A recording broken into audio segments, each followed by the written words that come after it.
Welcome to the season opener of the Progress with Unity podcast. We're here in the Beach Hill boot cycling end, ready for the 2015-16 season. We're all sat around the table. Are we happy, fellas? Hey, yes. So far.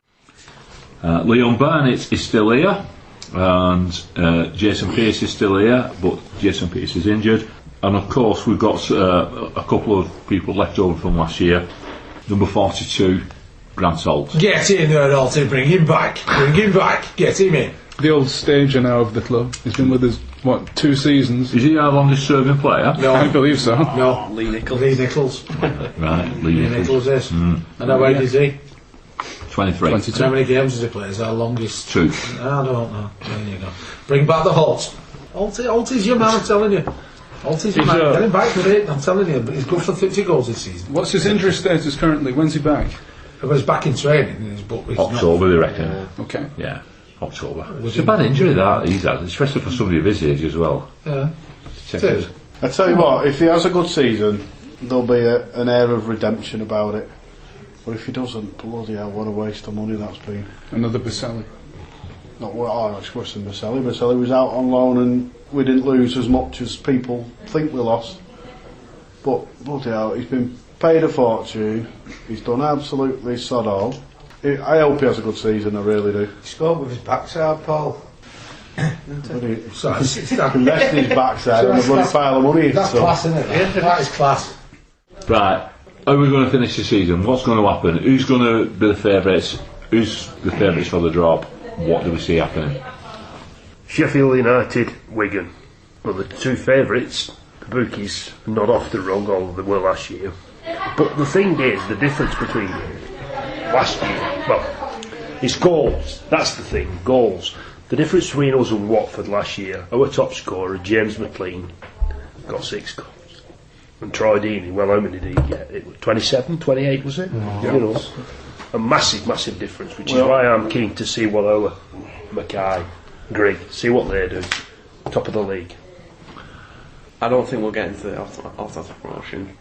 Why? Well, no, I think we'll have a slow start. Right. But I think the 2 top teams will get a bit of a gap going, and we'll be chasing them towards the end, but we won't quite make it. We'll finish. So who do you see as being the top sides? I think Sheffield United. Yeah. I think Bradford. Right. I'll put my neck on the line and say I'll go up as champions, followed by Bradford, Sheffield United. Between them 2, I think, behind us. But I definitely think. I'm anybody, Simon, what Latics up as champions. I don't care who gets relegated, to be honest with you. I think Bury are going to be a surprise option this year. I remember sat here this time last year saying very similar things to what's been said already in the table. Thought we recruited well, we had a strong squad, finished 5th the season before. So I'm sat here a lot more cautious this season. Given what's happened in the past 12 months, I'd take a mid-table finish. I think we'll finish above that, but I think we might just sneak in the playoffs. It's not very often I say this, but I haven't got a bloody clue. I don't know the teams we're up against. I don't know the players we've got even yet. How can you predict the finish on that? 6th, sneak at playoffs, and that just ill-informed guesswork. Yeah, picking a number out of thin air. Yeah. I'll settle for mid-table mediocrity. I think that would be a success at this point, considering what happened last season. In this division, how you play as a team is the most important thing. It doesn't matter that we've got these £500,000 players costing all this money. They could cost £5 if they play well together. That is where we're going to see some success. If it gels, top 6. If it doesn't, mid-table, and I'll settle for that. Starts off with Coventry. Coventry versus Wigan Athletic, League 1 game on Saturday the 8th of August. Sadly, Coventry won 2-0. 2-0. 3 of us were there on Saturday, myself, Simon and Rob. What a lovely ground. Yeah. Cracking ground, yeah. Nice. Easy access, loads of parking, friendly stewarding, friendly opposition fans. It's a decent setup. Everything around the ground or in the ground, The only gripe would be the climb up to the seats, but Yeah, it was a bit, wasn't it? oxygen mask at the end. But Yeah. And if you wanted a wee, you had to go to the depths. Funny place, wasn't it? Tell you what. They were in a funny place. Yeah. See one comment, someone went for a burger at the burger stand and got told that they don't sell burgers. Right. Well, they were in Coventry, weren't they? Yeah. So that was Coventry, and that was that. Yeah. Ref shocker. Scott Duncan. We've had him before. But I thought that they were bad for both sides as well. Oh yeah, I mean, it's not like he was biased against us. Right, okay. So we're all looking forward to our big home game, first home game of the season, League Cup, pulled in Bury. And believe it or not, the crowd that we had, 5,484. I heard some people moaning saying that nobody's interested in us, Latics fans. But that crowd is the biggest home gate we've had in this competition at this stage since the 1980-81 season, when we pulled in 5,512 against Crewe. So it was a good gate, and it was when people did turn up. And then once they got that goal, the confidence was up. When we set back a little bit, and we've started to struggle. Any doubts over the penalty? No. Stupid challenge. Absolute ridiculous, wasn't it? All depends. I didn't see it. It was a Friday night challenge. I was busy being confused by UHT milk. Oh, right. I got an half-time coffee, and because that coffee's a bit harsh, I get a couple of them UHT milks to put in it.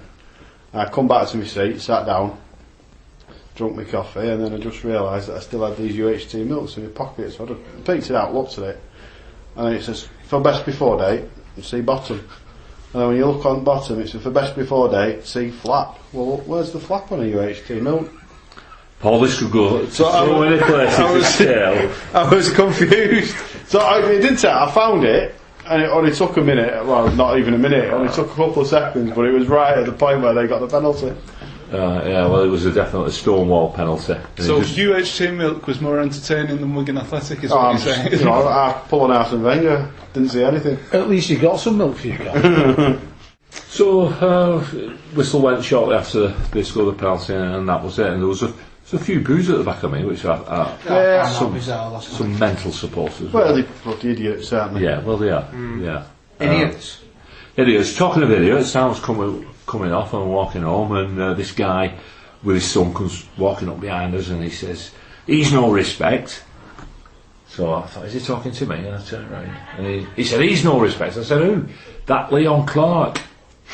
I said, "Why?" He said, "The way he celebrated." So I thought, where's he going with this? I said, he scored goals, he knocks us out, he's a point to prove. Yeah, but we've paid his wages for the past 3 seasons. What? Right. So that's exactly what I said. I said, no, we've not. I said, he's spent 10 games with us. No, he's been with us for 3 years. Really aggressive, right in my face. Is he getting mixed up with Grant Holt? I don't know. Grant Holt's only been with us for 2 seasons, so I don't know. Hey, whoa, don't have a go at Sarah Grant. Don't have a go at Alter. He's going to be our saviour this season, you what? Right, welcome to the latest Progress with Unity podcast. We're out on location this evening as we're at the DW Stadium. We're here before the Scunthorpe game. We're still waiting for our first win of the season. How are we feeling? About the season, I mean.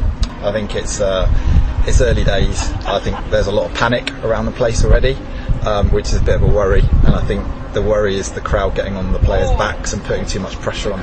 So I think we just need to be patient and see the first 6 games or so as just a settling in period. Okay. Do you think the crowd getting on people's backs was a bit of a problem last year, because we were hearing the boos as early as 10 games in, maybe even earlier?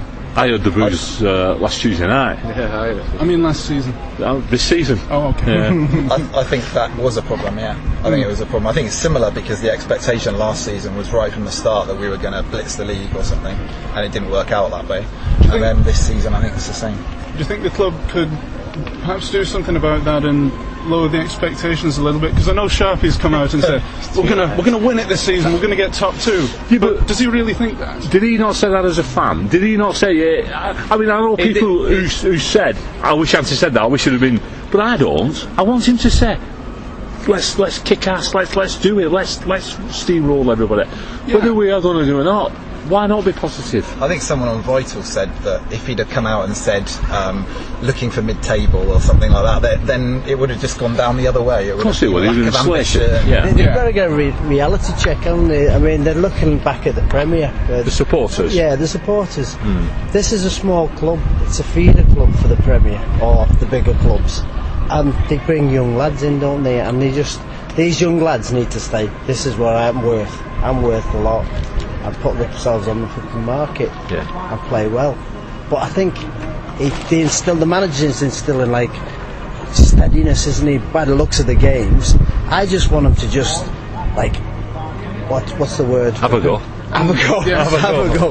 Yeah. Just go at him. Just go at him. Two up front. Let's counter attack. And when you see that chance, just go for it. They all just seem to hold back, don't they? And just, I'm looking at the manager. Am I doing the right thing? Do you not think that'll come though as the games progress? Do you not think? He said that in his programme, hasn't he? He said that in his programme. Saturday's visit to Gillingham. The Gills. The Gills, yeah, we're at the Gills. We're at the Priestfield Stadium. Ever been there, anyone? I've been, yes, years ago. Is it like going to the ends of the earth? Well, I'm not going again, put it that way.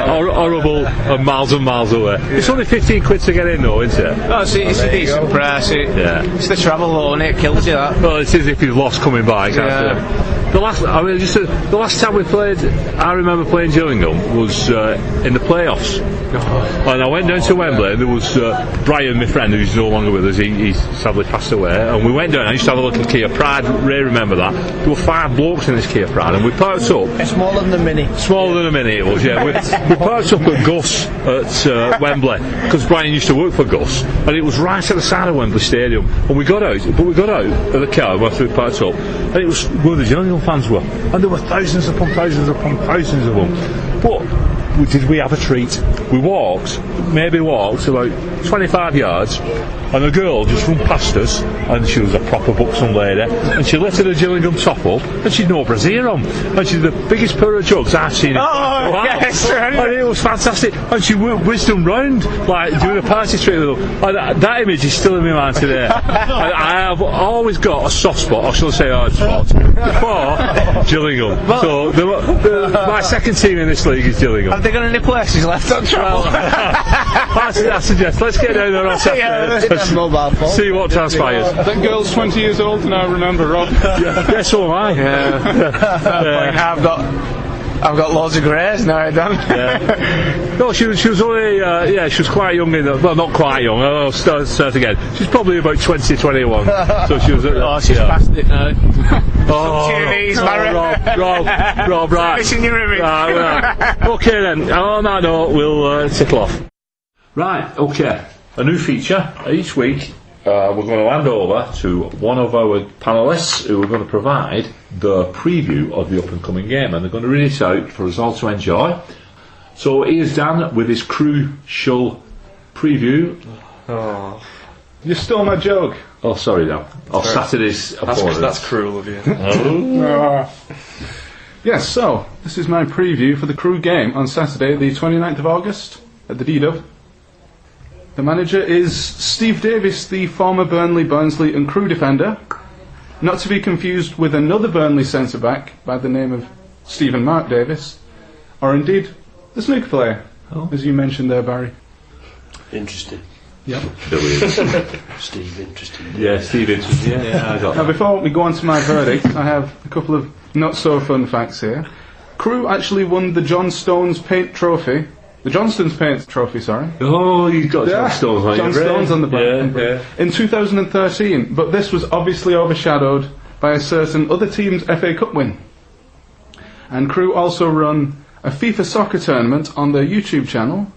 George Cooper beats Ben Garrett on penalties to become the latest holder of this prestigious title, and that was posted on YouTube a couple of weeks ago. And I've just spoiled that for you in case you want to go and watch that. Right, anyway, finally, before we do go this evening, there is a little thread going on one of the websites, Vital Wigan, obviously. But the websites are available. And it's asking, somebody started, Craig, who was on the podcast from Australia last week, is asking what people's favourite era is. in the Latics, in their time watching the Latics, and people come up with different suggestions, you know. And I just wondered what your favourite eras are.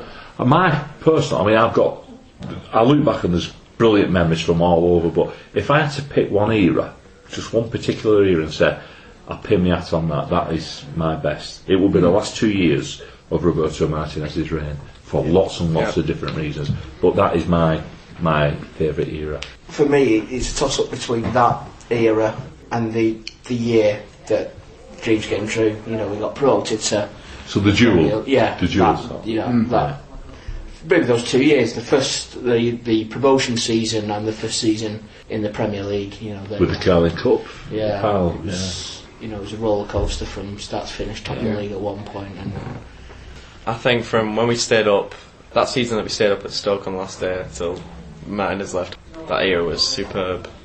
The roller coaster of emotions of, we're down at bottom at Christmas and staying up on the last day, or the West Ham game was in there as well. West Ham game, beating United at home, Arsenal away within a week. I think that was just superb. But I can't really think of much. Obviously winning the FA Cup. Oh yeah, of course.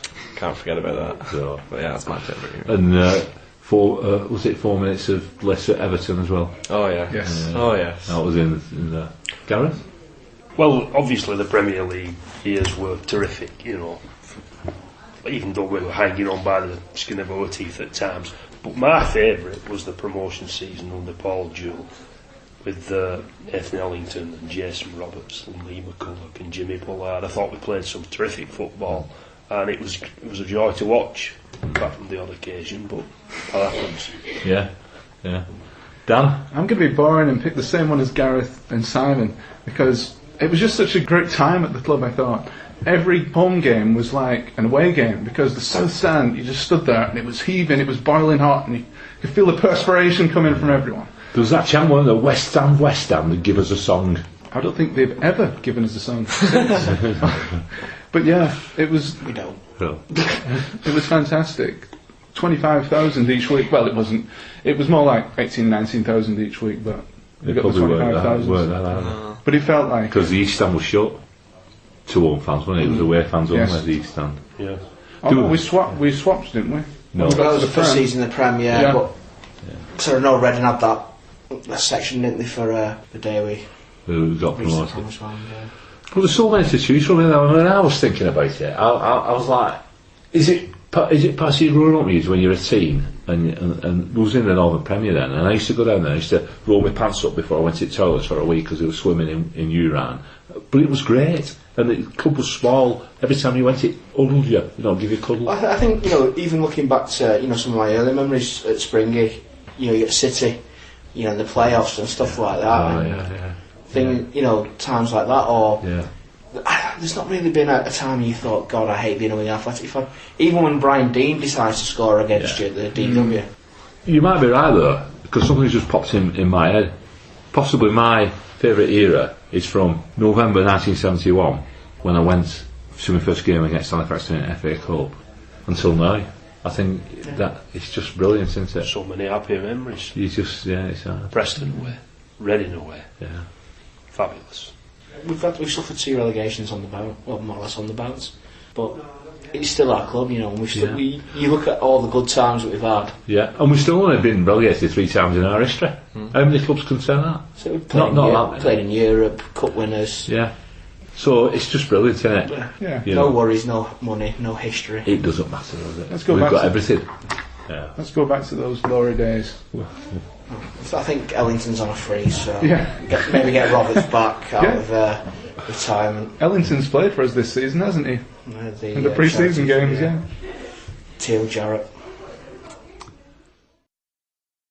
Yesterday was indeed transfer deadline day, and we may or may not have signed one or more players from Bolton. We did, and it was one. That's the end of this. That's the end of this podcast. Thank you very much. Thank you for summing that up for me, Paul. Brilliant. Right, I've got some stats, or at least some profiles, on the players that we have purchased on transfer deadline day. Would you like to hear them? And anybody can shout out at any point if they've got anything to say about these guys, if they've got any quick facts or anything otherwise interesting. We've got Andy Kellett, who Got a is... goal of season in Football League the other year. Played with Reece James at United. Yes. Did we sign him from Bolton? Yes, we did. We signed him from Bolton on a 3-year deal. He was born in Bolton. He was indeed. And he has a strong Bolton accent as well. He has, of course, been on loan at Man U and Plymouth. Position does he play? Left back. Left back. I knew he was a defender, but I didn't know any more than that. We needed cover, to be honest. We only had James there, didn't we? So. Well, he's not actually the only defender that we've been doing business with this week. Jack Hendry, 20 years old, also a defender, has been signed from Partick on a 4-year deal, a really long-term deal, and so far he's made 4 pro appearances for the Jags. Anybody know anything more about Hendry? He doesn't leak 20. He doesn't, does he? 15. And finally, for the signings on transfer deadline day, announced at approximately 6:15 p.m, is, I've got to be careful how I say this, the Slovenian Haris Vučkić, the 23-year-old attacking midfielder who we've loaned from Newcastle to the end of the season. And I've been interviewing John Latimer, who is the former Vital Rangers editor, and he says he's got a bit of a reputation as a diver, but he will win you the odd penalty. Now, Rangers boss McCall has had some serious words with him about his diving antics, apparently, so hopefully he's cleaned up his act. But basically, if it wins us a few penalties, I don't care. Oh, hang on a minute. Around this very table, we were slagging Fortuny off for doing that. I wasn't. I was. And I don't like it. Now, if he's a diver, you can go with Tom What's-his features to Olympics. Tom Daly. Tom Daly, him as well. Aye. Tom Jones? Well, Tom Jones, yeah, the voice. Now, the thing is, though, it worries me that if he's coming with a reputation as a diver, right, then he's not played enough pigging games, really, in the last 12 months to get a reputation as a diver, hasn't he? Now, you say, how many goals did he score in that loan period? 8. How many of them were penalties? I don't know. Yeah, that'd be interesting. How many penalties and how many He's a were penalty taker. Yeah, he's the he gets some, doesn't he? Is it one of these where you have the arrangement, if I get a penalty, I'm taking it? One of them. Could be, it's going down. Well, they could do it that way down in the 2nd tier in Scotland. I don't know. Ooh. Was that... Oh dear. Was that too deep? I'm sorry. I'm sorry, John. Now, don't forget, all the Rangers fans north of the border have a soft spot for Wigan. Because let's not forget, this is the place where they came to collect their Europa League final tickets that time. And everyone I've spoken to always said, oh yeah, the DW Stadium we came down. And they love us. So, Dan, for international relations, don't slag them off. I'm sorry. Yes, I'd just like to say that Rangers are very good. I like them. We like Rangers, yes. We love them here on the Progress with Unity podcast. We'll get all the Celtic fans writing in now with all the hate mail, won't we? You cannot win. You cannot win. I have my fingers crossed. Yes, and of course, we've given them 3 of our players, haven't we? Yeah. Kiernan, Wycon and Tavernier, yes. So started on Saturday, Sunday. Did he score the other day? Got a brace, Wagon. Yeah. Tavernier scored 5 in 8. Yeah, fair. Penalties. Yeah, man, this is it. You see, Tavernier there for it. The next topic for discussion this evening, I'd like to be, is who has impressed so far, and that who has impressed this season. And just throw it open on the table to see what we think. I'd go with Craig Davis. He's doing a solid job. They say his fitness levels have picked up. Played 90 minutes and he's working. He's a grafter. Right. That's what you need. Yeah. So we're 6 games in, and we've got 3 wins, a draw, and 2 defeats, obviously, and we're growing a little bit into the season now, aren't we? Sam is picking out Craig Davis. Who's impressed you so far? I've got to be honest with you, and I say I've not seen enough of them. I'm just impressed with Wigan Athletic at the moment. I think Caldwell's doing a good job. Adam, who's impressed you so far? I think the man between the sticks, Richard O'Donnell, I think he's been very impressive. Although conceding 2 on Saturday, I thought he was really good. He stopped it from conceding the first half with a great header. Well, it was a great header again by Barnett, but this time he saved it. A good save from a free kick, I believe, as well. Says everything that we've not conceded at home yet. Doncaster were a big threat when they came, and he made some really impressive saves. Sacked their manager since, haven't they? Yeah, Scunthorpe sacked theirs today as well. He's like a poor man's Neuer. Doncaster. No, Dickoff. Yeah. Yeah. So Richard O'Donnell for me. Yeah. Dan. I'm quietly impressed by Reece James, particularly going forward, I have to say, but he's been solid at the back as well. So yeah, I think he's bedded in for the season there. Excellent. And I think I'm with what seems to be the majority actually. David Perkins, he's just going about his job. He's really consistent. He's never 9 out of 10, but he's always a 7 or an 8 every game. And I just think he's considering he was our first signing. I think they must have had their eye on him as well. It must have been highlighted before. Paul. Well, I think if you want to know who's impressed this season, you have to go back to last season. The club statement on the 27th of March, which was along the lines of Jamie Roberts has come back to the club and been appointed head of player identification and recruitment.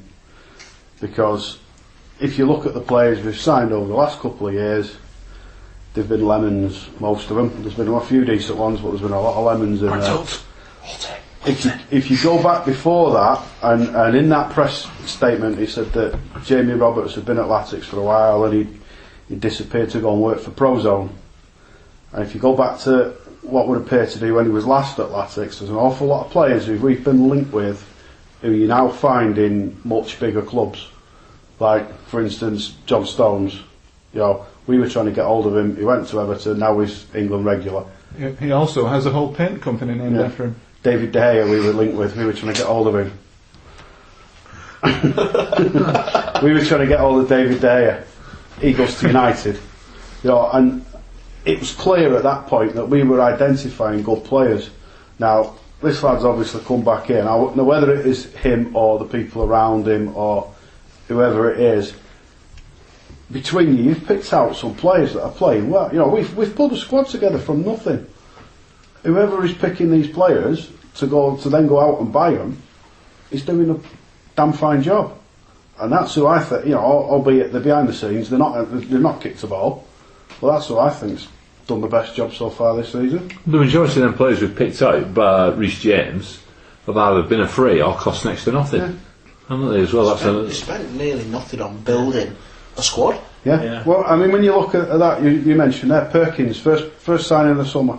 He's been one of the best players we've had. They obviously saw him at Blackpool, bit of chaos, let's go and have him straight away. Nailed him down. Next player in, O'Donnell. Next player in, Captain Morgan.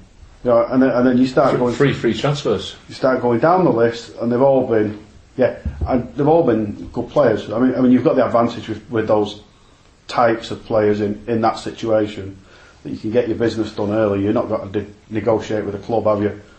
To buy him, you've just got to go to that player and say, look, we want you to come here, here's the deal. These lads have only played half a dozen games together, and they're bonding like that. I want to go out on a limb and predict we'll go up this year, but I think we've got all the ingredients spot on. Good. Yeah, it is starting to work now, isn't it? Yeah. I think you've got to be optimistic, can't you? At this stage of the season, I try and take that emotion out of it, and just look at the quality. We've got some quality players, and we've got the right attitude in the squad this year. Yeah.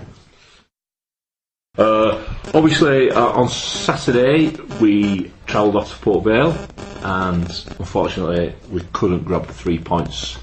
We lost. Two things. One, the kids that were causing aggro at the end deserved everything they got because they went looking for it. But there was a point where what was that? There was a couple of kids looking for a bit of a scrap at the end. I think they ended up with a kicking off the stewards. But there was a point where one of the kids was walking up and he didn't realise this. He was walking along a row of empty seats. He didn't realise that a steward had come round behind him, and the steward, being really clever like stewards are, tried to jump over the row of seats. He was right behind this kid. He tried to jump onto the lower row, the next row down, and grab the kid at the same time, and he just went flying. And it was hilarious. He got up and he was alright, but honestly it was hilarious because he was trying to be dead clever and grab this kid and show this kid who's boss, and he just went flat on his face. Excellent. Is that it? Yeah, that's it. All right. I mean, you make that sound like shite now, but These were all these will tell you it were funny. Was it funny? It was funny. Yeah, right. I think so, yeah. No. Was it like a Laurel and Hardy moment? Yeah, Yeah, nice I- comedy sketch. Yeah, it was one of them where if you put it on YouTube, it'd get a Harry Hill's It'll Be Alright Yeah. on the Night, whatever it is. he There's a does. few hits on it if you put it on YouTube. That. Right, okay. Well, let's leave Port Vale behind. We'll give them a walloping when they come here. Get our own back. We've got a big game on Saturday when we face a team we've not seen in Wigan since 1976, 17th of April 1976, in the Northern Premier League days. And just for the sake of a nice pun, Mick will do the Fleetwood preview this week. So it's Mick's Fleetwood preview. So over to you, Mick. Well, most people that I know have all visited Blackpool either for a day, a saucy little weekend, or for a jolly with the kids to the pleasure beach. But how many of us have actually jumped on one of those famous Blackpool trams? You know, especially in Blackpool when it's been chucking it down, there's been nothing to do. And so you decide to take the kids up the road on the tram and gone to Fleetwood. I've been to Fleetwood. Have you? Well, Not one of them trams. I went in a van and delivered some paint to a marine supply shop. So, Fleetwood, this weekend's opponents, the Cod Army, famous for TVR cars, And fish. and also the biggest single employer in Fleetwood is Lofthouses. Now they make some very famous throat lozenges. Now, I've never sucked a fisherman's friend, but I've been out with a boy who has. Right? And it's also the home of that colossus in the music industry. I think we all know who this fella is. The giant of a man in the musical business. Yes, well done, Barry. Alfie Boe, you know that clack warbler, opera singer as we say down here. You never heard of Alfie Boe? No. Oh, I don't know. You're Philistines, a lot of it. Uncultured. Right, I thought you were okay. going to say Mick Fleetwood for a minute. Well, Mick Fleetwood was actually born in Redruth. So If you said Alfie Ball, I would have heard of him. But there you go. Right, come on, Mick. Carry on. Okay, then. Excellent. This. Now, there's been a football team kicking around in Fleetwood since the late 1880s. Now, but the original Fleetwood FC only came about in existence in about 1908. Now, they've been based at their elegantly named home of Highbury since 1934. And they played in their strip of red shirt with white sleeves. That's where all the similarities with the very famous London club who used to play at Highbury. And that's where all the similarities end. The red and white kit was introduced as part of a sponsorship deal with a local fishing trawling company. That's important in the life and history of Fleetwood, because this money that came into the club actually got some man successes, especially in the 1920s, where they won the Lancashire Junior Cup, the Lancashire Combination Championship. And in the 1930s, they actually put together 3 combination cup wins.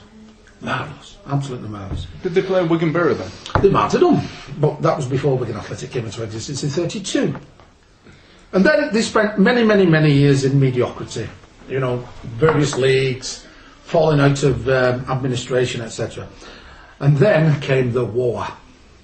Not the Second World War, or the Korean, or even the Vietnam War. The Cod War. Now, those thieving, poaching bunch of Icelandic pirates, right, ripped the fishing fleets of Fleetwood to bits. Now, the thing is, though, is the significance and importance of that is the fact that they lost sponsorship deals. When you rip the heart out of a town, you lose your sponsorship, you lose the money to come to actually games. And Fleetwood actually suffered because of that.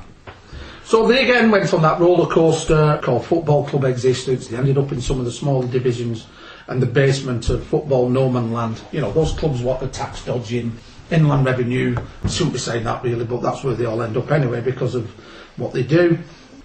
But really, the 1970s saw a big slump in Fleetwood's fortunes. However, 1977 saw a phoenix moment in the history of Fleetwood Town, because they rebuilt, became Fleetwood Town FC, and they joined the Cheshire League.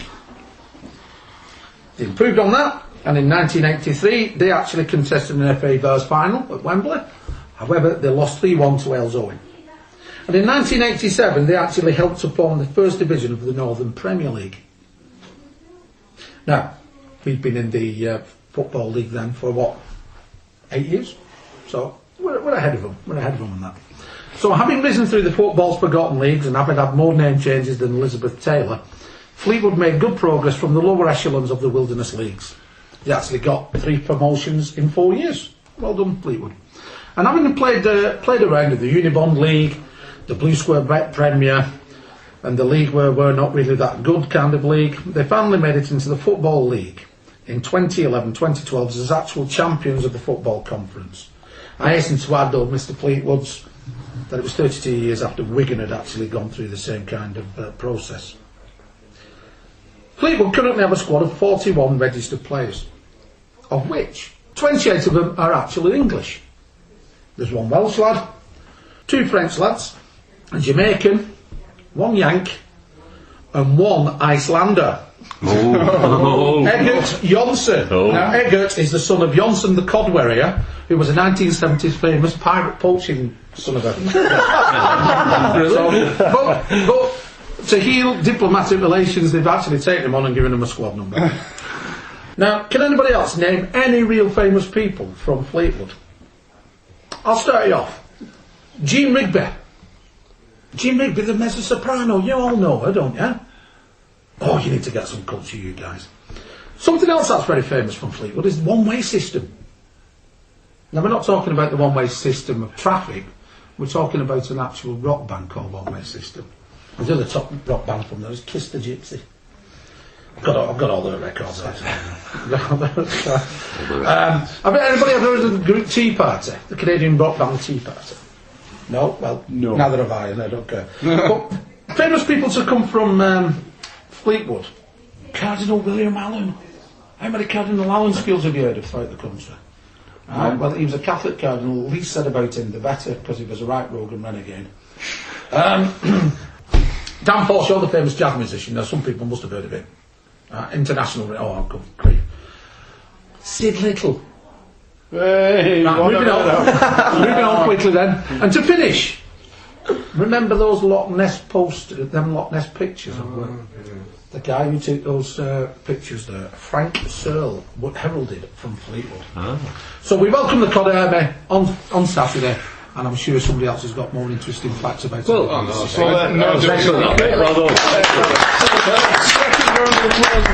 When we actually started the rises through the league, though, that was due to a bit of finance, wasn't it? There was a fall list in the Blackpool boardroom, which is quite surprising because the Blackpool boardroom is a stable boardroom, as we all know. So we don't. Oh, just a stable. Manny Flores, how you doing? Good evening, special guest. Good evening, Barry, and good evening, the podcast team. Good evening. Obviously, a wonderful day for you on Saturday with your Jordan starting his first game and scoring an absolute cracker of a goal. Yeah, it's a dream come true for us all, the family. Jordan himself as well. I don't think you could have had a better full debut, really. Well, league debut, and we're still buzzing. Still buzzing from it. But yes, I mean, he scored a good goal, but he also had a good game as well, didn't he? I mean, sometimes a player will make his debut, his league debut, like you said, his full league debut, and if he scores, that all the crowd will say, yeah, brilliant, but they might not have played the best. But he had a really good game as well, and he had an hand in Jacobs' goal, didn't he? Or a foot in it, not an hand. And his overall play was both going forward and covering back as well, was absolutely fantastic. I think with Jordan, and he is a good player, but my concern has been that, like someone mentioned obviously before the podcast started, about managers being frightened of giving the young players an opportunity in the team. In my opinion, now we're in League One, and if you can't give your promising young players game time in League One, then when are they going to get the game time? I mean, I could understand it a little bit when the team was in the Premier League, when he took his time with players like McManaman, for example, and James McCarthy and James McCarthy. But we're in League One now, and last season, when Jordan got onto the bench at Brentford, there was players like Jordan, Tim Chow, Ryan Jennings and Lee Nichols. I thought they'd have more of an opportunity already, but obviously with all these signings coming in, it's been hard for them to make the breakthrough.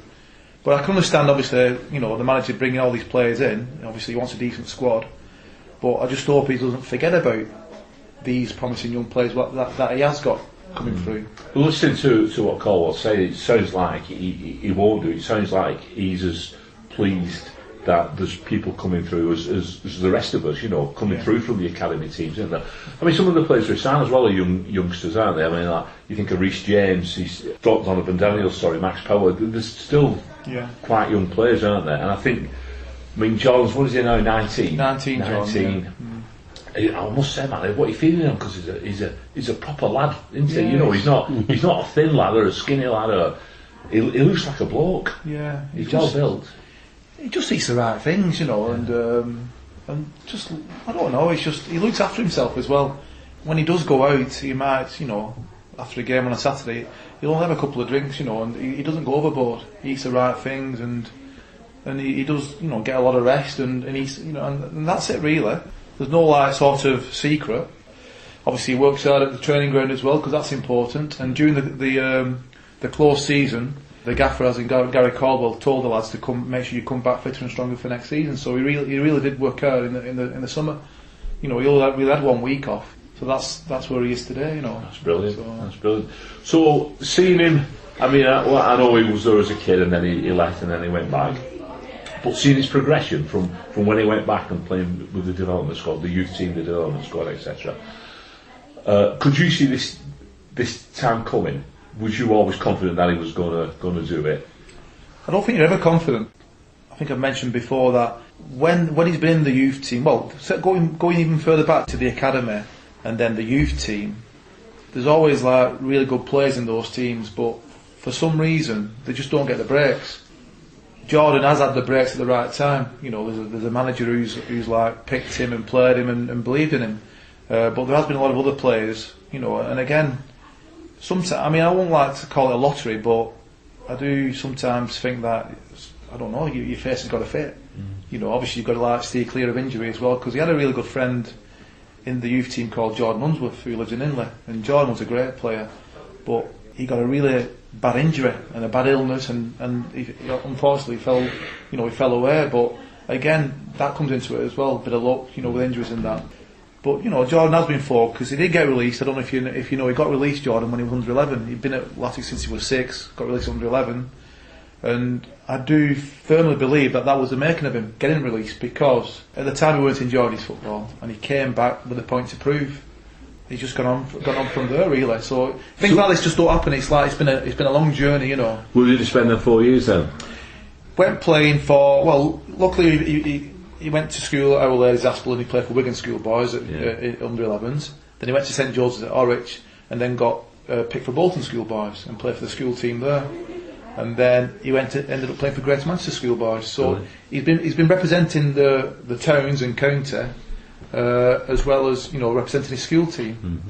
He had a season at Junior Latics, had a season at Ladybridge, and obviously he's played for Aspel Juniors as well. I was wondering when that was going to come in. Well, he played Aspel Juniors until he got signed by Wigan officially under Nardwood. Then he couldn't play for another team. But he's had there's been a little bit of a mix in there. But there's a lot of people who you've got to thank along the way. A lot of managers have believed in him and let him express himself and let him enjoy his football.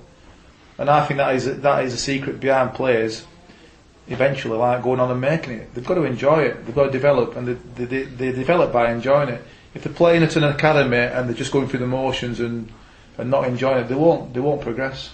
Oh, brilliant. So it's good that the local lads are getting a chance. It is, I was watching a clip on the internet. We played Man United in our last season, and the amount of challenges that United put in, flying into Old Trafford, flying in, nothing given. There was a nasty challenge on Beausejour, nothing given. Then there was one challenge from Matic, referee blows up, and it's United free kick, and you get fed up with that. The phantom penalty in the 3rd minute. Yeah. Don't complete dive, give a penalty. You've paid 46 quid for your ticket. They missed it, but that's not the point. They went on for win 4-0. Yeah. But the point is, you're paying 46 quid and you're seeing a blatant dive give us a penalty. I mean, we wouldn't have much chance of winning at Old Trafford anyway. You've definitely not got a chance when decisions like that are making. Phil Dowd ruined my Christmas. Could be a movie title, that. Because I was there on the Boxing Day when they sent Conor Salmon off and offered. Yeah, exactly. But you don't get. I mean, you're alright. You get some dodgy decisions down in every league, but you've got a chance. When you're down here, because they treat everyone the same. At least if the dodgy decisions go both ways, you kind of They don't Not do happy this about it, because but you referees accept are it. crap, aren't they? That's Yeah. why. Treat everybody Not equally biased. bad. Whereas up there, it's just a bit of bias, isn't it? It does seem. They lean towards the top sides without any doubt. Right, before we finish tonight, Mick's got a little bit of something he'd like to share with us about a game in midweek. Just like to bring it to everybody's attention that the Holt Master is on his way back. Played a full 90 minutes, scored 2 goals, laid on the third one, but they still lost 6-3. That's for the development squad, weren't it, against Port Vale? But glad to see he's back up front now. You know, you watch. Yeah. A lot of boners there last night as well. Mourners Yeah. in the crowd. Yeah. Disgraceful, I thought. Disgraceful. What do they want? Well, We're League One. We're in League One. We're a League One team. I've got a quote for you from one guy sat behind me. Excuse me, French. We are shit. We were better in the Premier League. Well, for me, that's pretty obvious. Say that again. We are shit. We were better in the Premier League. Really? Yeah. I mean, tell us something we don't know that we were better in the Premier League. We're in League One for a reason, but I think you've got that kind of attitude, and why bother coming watch? Well, I've taken to calling them Piers Morgans because that's what they do. They don't tell you anything about what's happening. They tell you the score. They go, oh, it's shit, we're losing. Oh, look how good we are, we're winning. I know that myself. Don't need you to tell me. Tell me that such and such a body's pushing up a bit more, or sitting deeper, or playing wide. Don't just tell me what score is, because I know that. Do you think they're just frustrated people, and it's just their way of expressing themselves? And deep down, they don't really mean it. Deep down, they know we're a new side. We've got a young manager. We are in League One. No, I think they genuinely believe it. Clueless morons. No, they are. Honestly, we've got a lot of morons as a club who support us, and you can't get away from it. They're everywhere. You only have to go on social media. Listen to podcasts. Do you think that it's something with football in general, though? Not just our club. Yeah. Every club's got them, but we've got as many as anybody else. We discussed it before, weren't we, on I the was saying radio? to Rob before about Arsene Wenger getting all the stick he gets off Arsenal fans in these talk shows. It's part good for the territory football. I can't remember what there was. When we were driving home the other night, there was a guy on the radio. He says, "Arsene Wenger, low rubbish. What we need is George Graham back." And they were incredulous.